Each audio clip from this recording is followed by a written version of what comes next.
Happy Holi দাদা। রমজান মোবারক।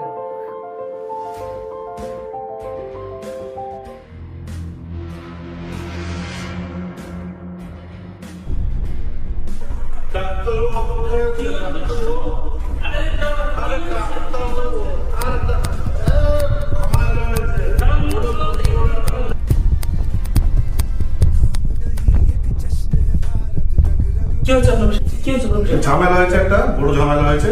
তাই রেজিনগর হাসপাতাল থেকে আমাদেরকে ট্রান্সফার করেছে। তো আমরা এখানে নার্সিং হোমে নিয়ে এলাম। ব্লাড শট আছে। ডাক্তারবাবু, ওনাদের ব্লাড শট আছে, রেজিনগর থেকে পাঠিয়েছে, কি করবো? ঠিক হয়ে যাবে, ঠিক হয়ে যাবে, ঠিক হয়ে যাবে। ডাক্তার কাছে চলে এসেছে আমরা, ঠিক হয়ে যাবে। ঠিক আছে, পেশেন্ট বেডে তোলা, তারপরে আমি দেখছি, দেখে জানাচ্ছি।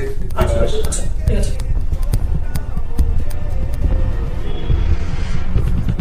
ঠিক আছে, চিন্তা করার কোনো কারণ নেই। ব্লাড কম আছে মনে হচ্ছে, আমরা ব্লাডের ব্যবস্থা করছি। তো কিভাবে হলো এটা? ওই সাম্প্রতিক একটা ঘটনা ঘটেছে, তাই ওর একটা অ্যাক্সিডেন্ট ঘটে গেছে। এই শুনো, দাঁড়াও দাঁড়াও দাঁড়াও। স্যার, আরে রক্ত তো আমাদের কাছে হবে না। স্যার, আপনি তো এখনই বললেন রক্ত হবে। রক্ত হবে, কিন্তু ধর্মের উপরে ভাগ করে ভিত্তি করে রক্ত আমাদের কাছে ভাগ করা নেই। আমরা এখন কি করে বুঝবো যে কোনটা জৈনের, কোনটা হিন্দু, কোনটা মুসলিম, কোনটা খ্রিস্টান, কার রক্ত? স্যার, আমাদের যে কোনো রক্ত হলেই হবে স্যার। আমাদের পেশেন্টটাকে আগে বাঁচান স্যার।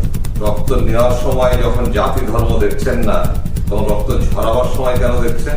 স্যার, আমাদের বড় বড় ভুল হয়ে গেছে। আমাদের পেশেন্টটাকে বাঁচার ব্যবস্থা করে দেন।